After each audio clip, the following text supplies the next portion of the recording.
वहां तो मतदाता पसोपेह में थे, पूरी तरह से दबाव में थे, दहशत का वातावरण था, आतंक का वातावरण था, भय का वातावरण था कि अब जो है से ममता बनर्जी की सरकार जाने वाली है और भारतीय जनता पार्टी की सरकार बंगाल में आने वाली है। सम्राट चौधरी जी जो तेज तर्रार युवा कर्मठ व्यक्ति हैं, पूरी मुस्तैदी के साथ उसको जमीन पर उतारने का काम करेंगे। अब विपक्ष के लोगों को तो जो ऐसे पता ज्ञान है कि नहीं है जो ऐसे बजट के बारे में, लोगों को डराओ और अपने महिलाओं को राजनीति में जो है से स्थापित करो, यही उनकी जो है से नीति है। इसी कारण इस प्रकार का वो बयान दिया।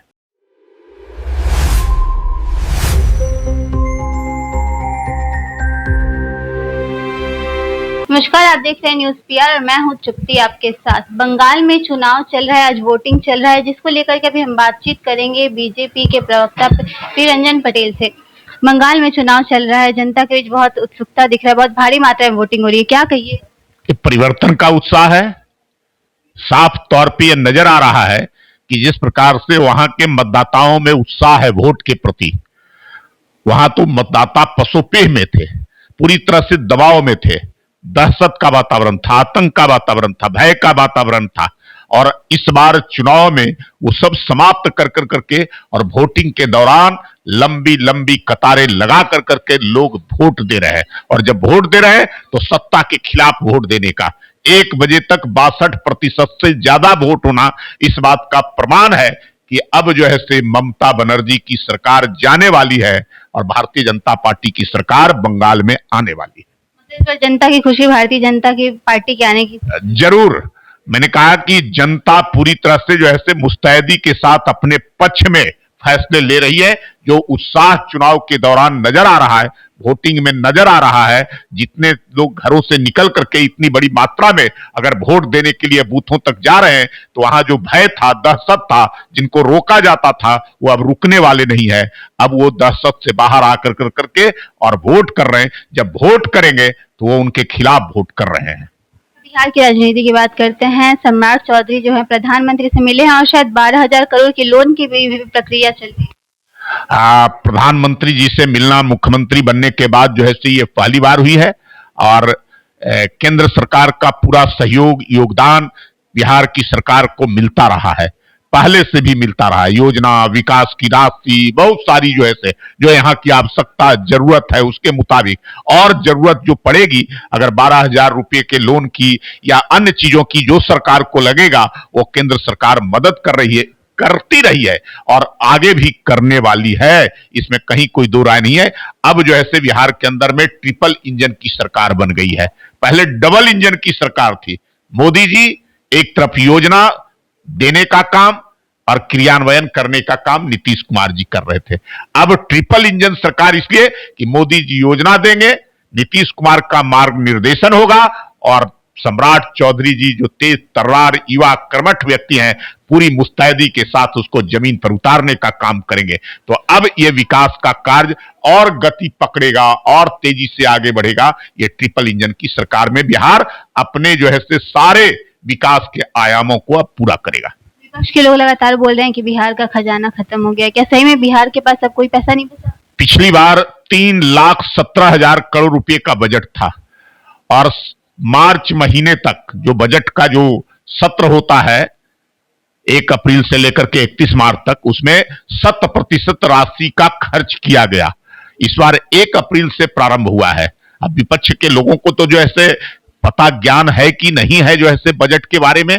पहले जो ऐसे सरेंडर होता था बजट, मार्च लूट होता था, जैसे तैसे पैसे को निकाला जाता था, बरंदर बाट किया जाता था।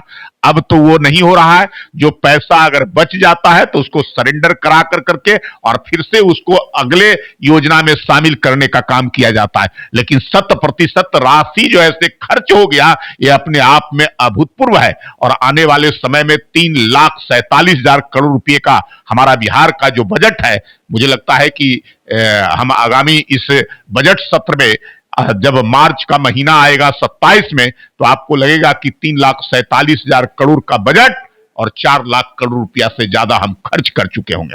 अंतिम सवाल लेंगे। पूर्णिया सांसद पप्पू यादव ने राजनीति करने वाली महिलाओं के लिए जो लेकर बयान दिया, उस पर क्या कहिए? पूरी तरह से जो है से मानसिक दिवालियापन है, मानसिक विक्षिप्तता की स्थिति में है। अब पप्पू यादव का क्या जो है से चरित्र है ये किसी से छुपा नहीं है। उनके घर की जो ऐसे महिलाएं, उनकी पत्नी भी राजनीति करती है। जिस पार्टी के अंदर में है वो तो पार्टी बदलते रहे, लेकिन वही पारिवारिक पार्टियों के साथ उनका लगाव जुड़ाव रहा है। वो सब परिवार को केवल जो है से स्थापित करता है राजनीति में। तो पप्पू यादव इस प्रकार का बयान देकर करके दूसरे जो है से महिलाओं के साथ अभद्र टिप्पणी करना और अपने पार्टी, अपने सहयोगी पार्टी, अपने घर की जो है से महिलाओं के राजनीति में लाना, ये डराने वाली बात है कि लोगों को डराओ और अपने महिलाओं को राजनीति में जो है से स्थापित करो। यही उनकी जो है से नीति है। इसी कारण इस प्रकार का वो बयान दिया। तो क्या कुछ कार्रवाई हो? अब ये कार्रवाई जो है से विधि सम्मत जो है से कार्रवाई होगी। महिला आयोग ने उनको नोटिस किया है। आने अब फाड़ के फेंक दिए, नोटिस का जवाब नहीं देंगे तो फिर जो है से जाएगा, उसका जो है से पूछा जाएगा स्पष्टीकरण। जो है से जितने दिन का समय हुआ होगा उस समय पूरा नहीं होगा तो फिर स्पष्टीकरण पूछा जाएगा। तो विधि सम्मत जो कार्रवाई होती है वो जो है से अपना जो डिपार्टमेंट है इस मामले में जो संज्ञान लेता है वो करेगा। तभी आपने सुना इस बार बंगाल में भी भाजपा की सरकार बनने वाली है और पप्पू यादव के बयान को लेकर के जो विवाद छिड़ा हुआ है उस पर लेकर के भी इन्होंने बताया कि पप्पू यादव अगर नोटिस फाड़ के फेंक दिए हैं तो उन पे भी कार्रवाई होगी। पूरी खबर को लेकर के आप ही क्या राय है कमेंट बॉक्स में जाकर जरूर बताइए। ऐसी तमाम खबरों के लिए देखते रहिए न्यूज़ पिया। सहयोगी राहुल शर्मा के साथ धन्यवाद। Big dreams need the right foundation. At Vidya Vihar Residential School, holistic education goes beyond classrooms. World-class facilities, caring houses, nutritious food, advanced labs, vast playgrounds, and inspiring mentors come together to nurture every child. Here, learning is balanced, values are lived, and every student truly belongs. Vidya Vihar Residential School, where learning transforms futures.